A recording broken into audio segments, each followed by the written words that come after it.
Welcome to the Attraction Proof Podcast, episode number 83. Alongside the peripatetic Ryan, sir, I'm Don Helbig. Ryan, how you doing? You always call me peripatetic. You got to find you're another everywhere. several syllable word to describe me for the next episode. But I'm doing well. How are you? Doing great. Excited about our guest. Who is it? Well, it's a friend of mine in the industry. His name is Matt Sakal. He works for Skyline Attractions, working for the great Jeff Pike, who's been on the show before, as you guys have seen, over a year ago. Hey, but before we get started with Matt, remember to follow us on all your favorite podcast apps, Apple, Google, Spotify, you know the drill. We also have a video version on YouTube, and it's actually like a live video. It's not just like the audio with like a still image, and Matt's like super handsome, so you should probably watch that one too. But Matt, welcome to the show. Oh, hi guys, thank you for having me. You're too kind. Well, Matt, you work for Skyline Attractions. Being a roller coaster engineer, it's got to be a dream job for you. What was your career path to get here? So leading up to that, I did a lot of traditional work in the engineering sector.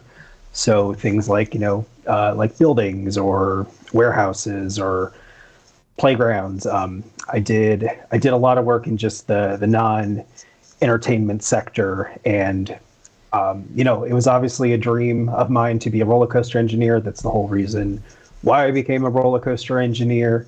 Or that's the whole reason why I became an engineer, excuse me. And I couldn't find a job right out of college.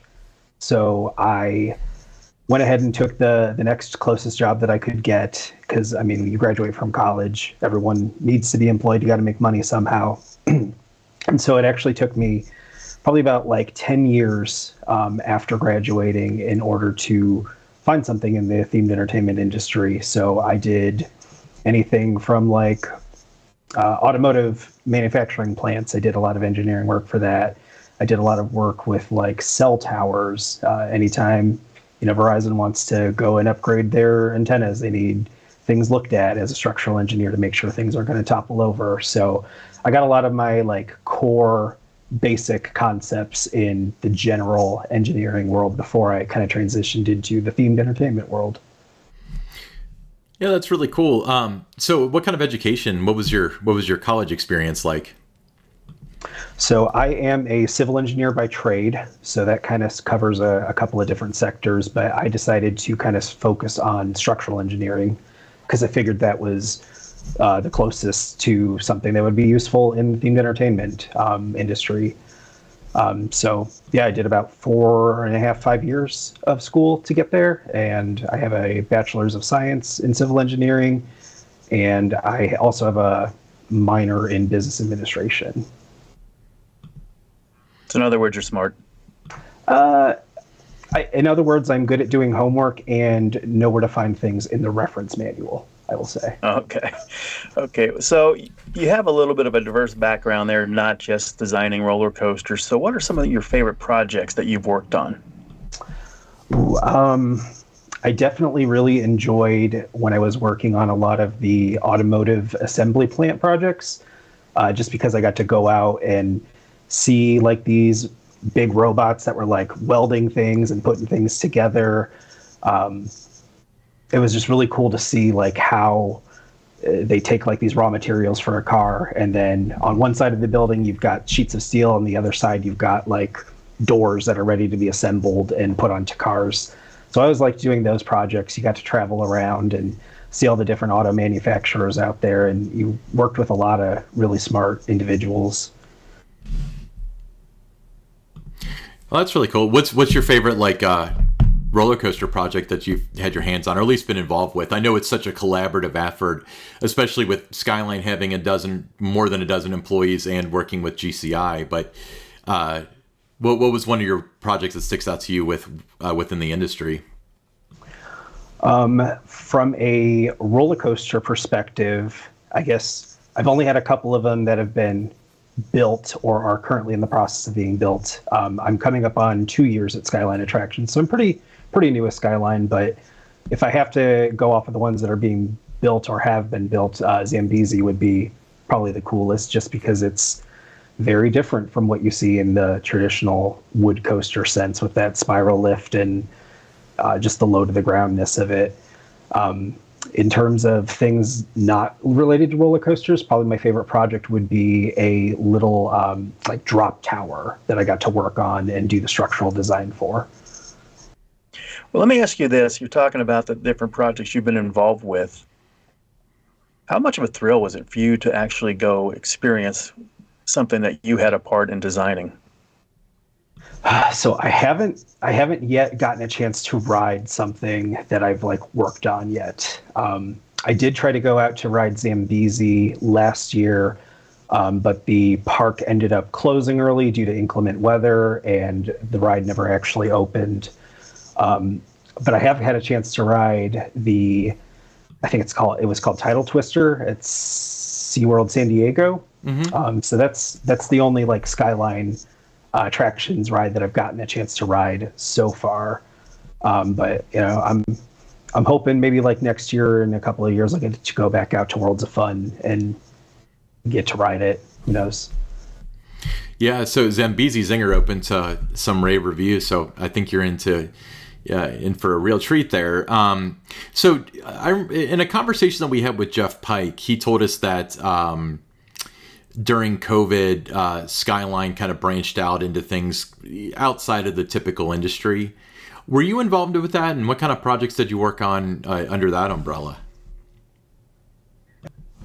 Yeah, I was. I came on at Skyline in 2022, so a little bit after the initial pandemic. But whenever we didn't have a project that was going on involving GCI or one of our rides, we'd pick up other small projects. So I've worked on things from like little trampoline parks, like the indoor sky zones or things like that. All that stuff needs to be engineered. Everything needs to have, signed and sealed by an engineer. So I've gotten a chance to do a little bit of work with that.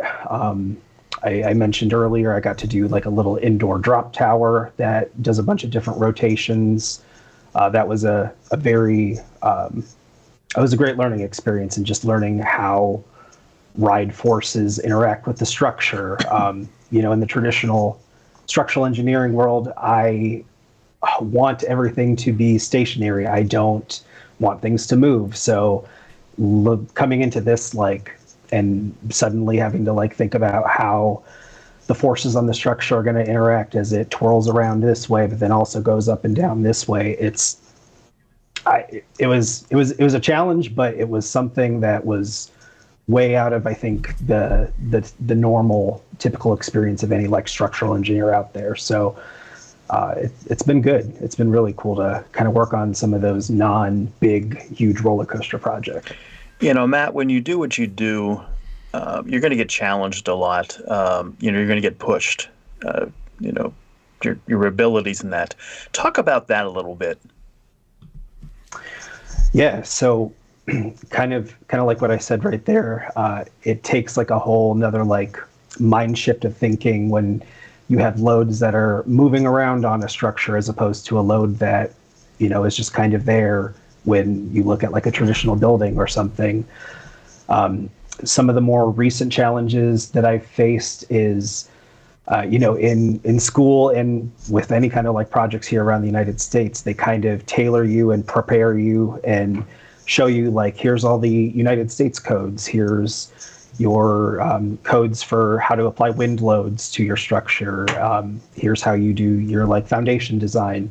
All of that's done kind of in the US-centric base, but we're currently working on some projects that are outside the United States in Europe, so I have had to kind of give myself a crash course and learn how all of the European design standards work. And while they're pretty similar in what you see over here in the United States, it is not just a conversion of imperial to metric units. I wish it were that easy. But that has been probably one of the more bigger challenges I've faced so far, is just trying to learn how things are done on the other side of the other side of the world. So Matt, you mentioned that you had ridden Tidal Twister, but Tidal Twister was completely baked before you came to Skyline, right? Just to clarify. Okay, so let me ask you this. how did you find the job there? I mean, obviously, like, I feel like everybody with, a year or so left in engineering school goes to Intamin and B&M's website every 15 minutes to see if they post a job. But, Skyline is pretty well regarded by the enthusiasts, but it's not a name that the casual coaster enthusiast might know. How did you get connected with the position there? So I was in school, I was in college at the time, and GCI, this was before Skyline had even broke off from GCI to start their own thing. GCI had an event that they called FredX, and that was kind of their event to bring in students that were interested in interning for them, just people that wanted to learn more about what you do at a roller coaster manufacturer. And I believe it was their second event that they did this. And I ended up going down there with a buddy. We drove from Toledo to Sudbury, Pennsylvania overnight. And that's where I got to meet Evan. I got to meet Jeff. I got to meet Chris. And that's kind of where I first introduced myself to the Skyline folk. So there was a little bit of exposure there.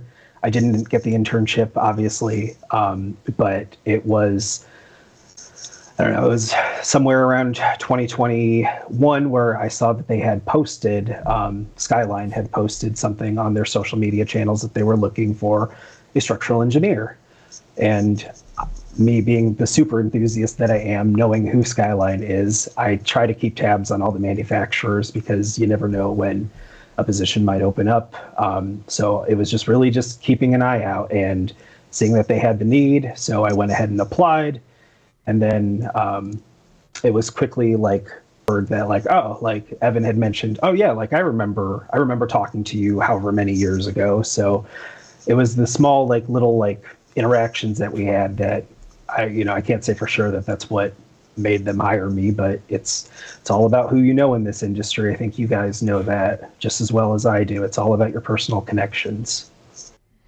Yeah, it definitely is that. Let's talk about coaster track. There's all different kinds out there. So what are your thoughts on Titan Track?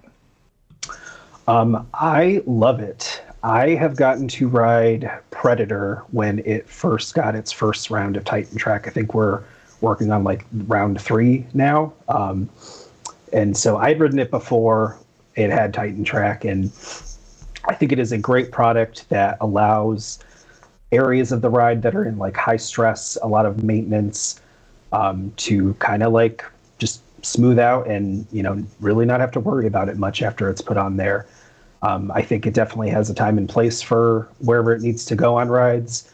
I am very excited though for whenever it happens to see the first full from the ground up Titan Track attraction, because I think that it has a great place for replacing existing track on a coaster, but it has a lot of capabilities that no one has seen before on a wood coaster. I mean, I guess I've seen it before on a wood coaster, but nothing from GCI.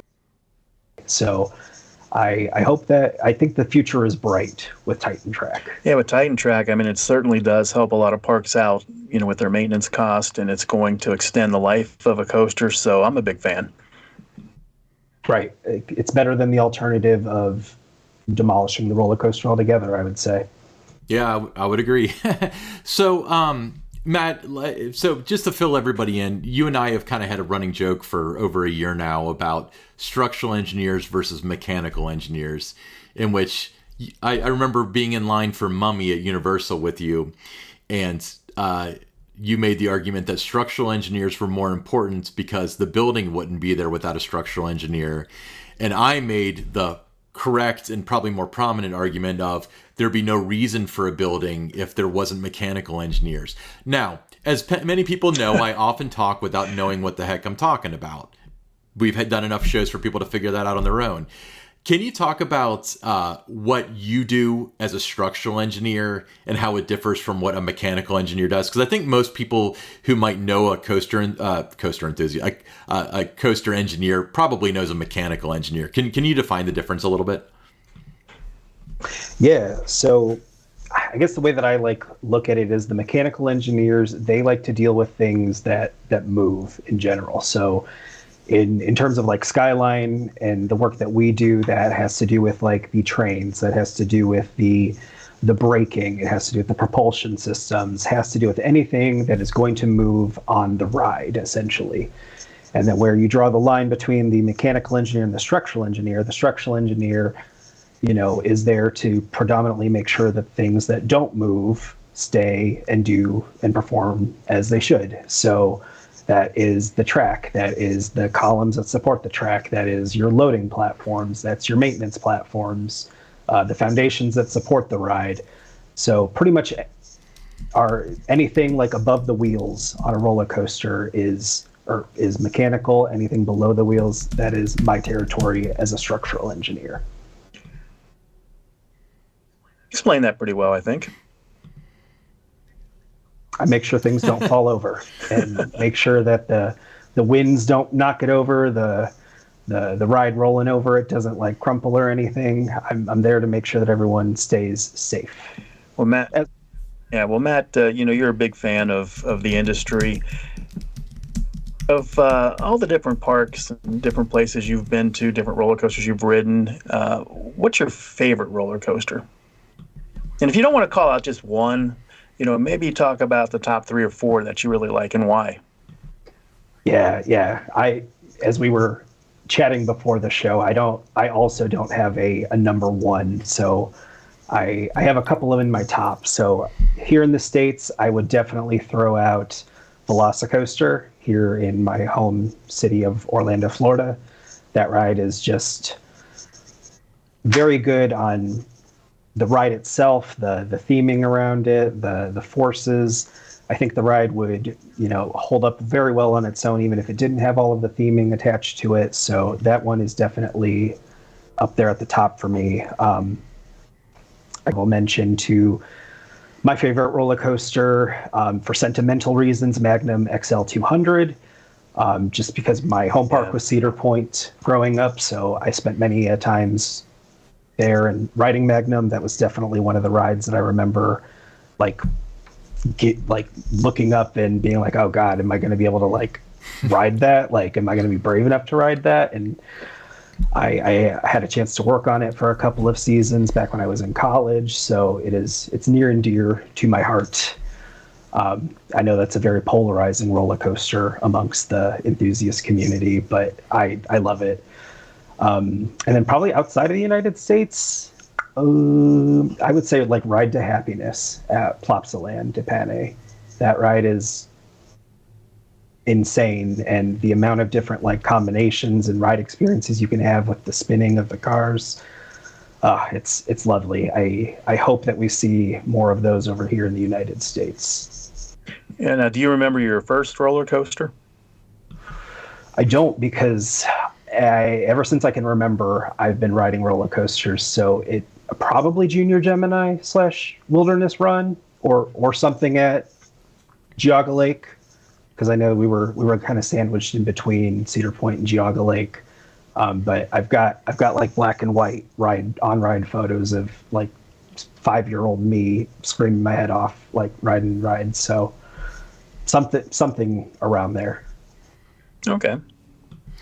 So Matt, you know, getting back to the professional end of, you know, the coaster industry, if you're going to have a Mount Rushmore of coaster engineers, and like, let's not, I mean, you don't have to put like Jeff Pike on it or anything like that. Let's talk about classic, you know, up through, you know, the 2000s, the Werner Stengel era and stuff like that. Like, who would you put on it? Stengel would be definitely on there. I would also put Ron Toomer on there. I would probably also put like Alan Schiltke on that.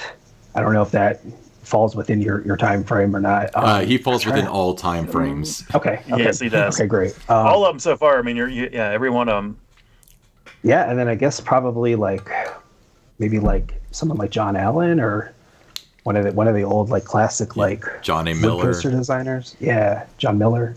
Yeah. Well, Miller has the most patents, I think, for roller coaster design, the anti-rollback mechanism and stuff like that. So I think that would be a good one. Werner Stengel, I mean, nobody has their fingerprints on the industry more than him. as far as roller coasters are concerned. Ron Toomer, like, the whole looping coaster era, and, Magnum, and, the Vortex, and all sorts of just awesome roller coasters. John Allen, of course, that's the George Washington of roller coasters, really. But yeah, very cool. Question for you right now is, what you're doing. For me, wanting to get into PR and working in the industry in PR, my influences were Ruth Voss and Bill Medford. They were at Kings Island in the 1980s. Learned so much from them. You have an opportunity right now to work with Jeff Pike. I mean, he's brilliant. So what kind of an influence has he been on you? All of the partners, including Jeff at Skyline, they have such a wealth of knowledge and experience behind them that is invaluable when it comes to someone like me who's only, a couple of years into a specific like ride manufacturing position. It's those little like life lessons that they tell you, or the stories that they tell you, where you think something's going to work out on paper, but no, they've got the real world experience to say, we thought that too, but here's why this works better, and here's why we do this the way, why we do this way. So those guys, and just their years of experience, and they're so hands-on. They're still so hands-on with the company and everything that they do. They have everything, their involvement in everything. So it's that passion and that like experience that like really like helps me grow and be the engineer that I am. So expanding on that, what's your favorite part of being a roller coaster engineer? Well, because you and I have had a discussion, and you essentially, to sum up, I think what you said was that, yeah, it's cool that you're working on roller coasters, but it's also a lot of work, so there's no way around it. So what's your favorite part of it, though? My favorite part is, I think, just kind of knowing that like I am playing up in, hopefully, maybe another like younger person like me who's, getting into the whole enthusiasm of like roller coasters. Like I love knowing that I'm playing a part in like maybe like helping some kids someday discover the fact that they are also like a roller coaster lover. Like theme parks and amusement parks are such a big part of like culture worldwide. It's not even just something in the United States, it's worldwide. So it's cool to be a part of an industry that is so small but makes such a big impact on like the lives of everyone else. And I don't know, like theme parks are a whole different kind of business. Like, yeah, they're there to make money, but like they're there to make money by people having fun. And I don't know, we all need more fun in the world these days. So I love being a part of that world. So Matt, say you come up with this idea that you have for a roller coaster. How do you go about pitching that to everyone that you're working with there at Skyline? Like, hey, I think this would be great. So I haven't actually had to do anything like this before, but if I had to do it, I would probably try to come up with some sort of a nice like mock-up in like a 3D rendering program like Blender or Rhino or something. Or I'm not the best at hand sketching, but I'd try to like bring my idea to some sort of visual form. For me, I'm a visual learner, so anything that I can visualize or like describe in that way is good. So honestly, I would probably like come up with something like that and come up with a really sick PowerPoint with lots of animations, and I would, come up with the script and like basically like present it to the people, like the partners here, and just see what they would have to say about it. Yeah, that sounds like a great way to go about it. I know a lot of times in different types of things that get presented, sometimes you hear about the idea, but there's not really a lot of visual to go along with it to support it. So yeah, I think that would definitely be the way to do it. So you've wanted to be a roller coaster engineer your whole life, is the way I take this conversation. You've definitely come up with ideas, like in the past however many years that you've been thinking about this. Was your first instinct when you first started working actually in the industry for a roller coaster manufacturer, like, I'm gonna I'm gonna submit all these ideas. We're gonna have the first, launched flying coaster that has 12 or was it kind of like, I want to kind of like sit in on the projects that they have? Like, where was your head on that as far as new ideas are concerned? My head was definitely in the I am here to learn. I am here to soak up as much as I can. I'm here to like be the best like engineer that they ever hired. Like I came in a mentality of just wanting to learn like from the people before me, because it's funny because I have been an enthusiast. I still am an enthusiast. So knowing all of the effort and work and all of the behind the scenes stuff that goes into making these projects happen, like it's totally different from, I guess, what I expected or what I thought before just being on the other side of things. So I guess to answer your question, no, I didn't go in thinking like, yeah, I'm going to like suggest X, Y, and Z, and we're going to get this built.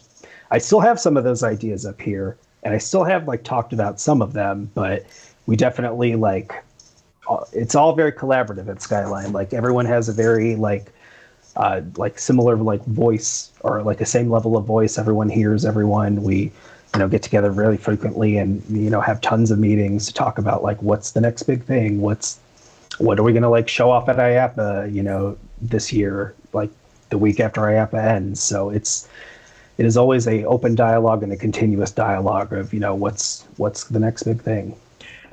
Along those lines, they always say one great rock show can change the world. As a group, do you guys sit there and think, man, just one ride that we do can change the industry? Do you guys think about things like that? Definitely. The most recent, IAPA, that was something that we, sat around for a long time, just brainstorming, throwing out ideas, no matter how ridiculous they were. But I think everyone wants to come up with like the next big thing, the next thing that like all the parks are going to want to buy from you. And it's finding that balance of, what does the current like theme park market look like? What is everyone looking to add? I feel like currently right now, like the family coaster market is a very big thing. I feel like everyone wants to add attractions that the entire like family can experience. So that's definitely been a big focus for us as Skyline. And I think you can kind of see that with both the Pescetti coasters and the Trail Runner. Yeah, I didn't go to IAPA this past year, but the year before is when they debuted the Aurora Light package. For the I think they actually debuted the Pescetti Bowl, but the Aurora Light package was showcased. But Jeff, when he was on the show, mentioned that Skyline tries to bring one new thing to the industry every IAPA, or maybe it's two new things. I can't remember. Maybe you can clarify that. But is it one? Okay, because two is a lot. But so you mentioned you start talking about it right after IAPA. I'm not going to ask you to say what's going to be brought to this year's IAPA, but has it already been settled on, or is it like, are you down to a couple ideas, or are you not involved with that at all? No, I am involved, but we have not settled on what the new item for this upcoming IAPA is going to be. Just something that everyone's been told to like kind of keep in mind, keep thinking about. I think we've got a couple of ideas, but we still have some time to kind of flesh it out and figure out what we're going to debut. Yeah, plenty of time. Yeah. We're in March. It is crazy how quickly IAPA like creeps up on us every year. Matt, there's probably been more people that have gone to the moon than those that design roller coasters. So if you had advice for anyone who's, they're in high school, college, that wants to become a roller coaster engineer, what would it be? So I could give you the same advice that probably anyone would give you is, study something in STEM, focus on math, be a mechanical or a structural engineer or electromechanical engineer. Like all that kind of advice is probably out there. I know from my own personal experience, the biggest advice that I give to people is to not give up. I think that, there's room for anyone who is passionate in the industry to work in the industry, but you have to be patient. You have to understand that maybe it may not be like your first job out of college or out of your apprenticeship or whatever schooling you may do. It may not be the first job that you have, but the skills that you learn in any other sort of field, I can guarantee that there's at least something that would apply to the amusement park industry. So don't give up. Keep bugging people that you meet. Make sure that you reach out and keep in touch with the connections that you make. Apply to jobs that you think that you may not qualify for. Apply for jobs that you think you may be overqualified for. You never know what may come out. You may never know what may also be hiding in the ranks. You may not be a good fit for this role, but we're about to look for this position. I think you'd be great for it. Just don't give up. Be persistent, and network. So, just to expand on that a little bit, given the resources that are out there today, what do you recommend as far as networking is concerned? I mean, you and I, being around the industry, probably have some pretty good ideas, but if somebody is just wants to be in the industry but hasn't dipped their toe in, what are the resources available for networking? There's a good amount. I would say if you are a student in college, a lot of the major colleges out there that have engineering programs, most of them have a theme park or roller coaster professional group that you can join. When I went to school at the University of Toledo, I had another person that was trying to start up one of those clubs, and it went around for the first year or two and then kind of fizzled out. But I know that Ohio State has programs, Penn State has programs, UCF here in Florida has programs. That is a great way to connect with people that are around your age and also have a similar goal in terms of careers. IAPA obviously is a great way to network and meet a bunch of people. Take advantage of that, especially if you're a student and you can get that student rate, because it is expensive if you are not a student. And then there's a bunch of other organizations out there. I know one of them is the Themed Entertainment Association, or TEA. I was pretty involved with them in my previous company before I came here to Skyline, and I've done a couple of things, gone to a couple of mixers as a Skyline employee, but that is another great organization, probably more themed towards the people that do a lot of the theming and a lot of the vendors that work for Disney or Universal, the big players. That's a great organization to kind of see just not only what's beyond the ride manufacturing and what's beyond the parks, because there's so much out there that you probably don't even realize. Absolutely. All right, Matt. Well, hey, we really appreciate you being on the show. It really is an honor, and this is a long time coming. So thank you so much for sharing your insights and your journey to becoming a roller coaster engineer with our friends at Skyline Attractions. Thank you guys for having me. It was fun. Awesome. All right. Stick around. We got the Pick Six up next.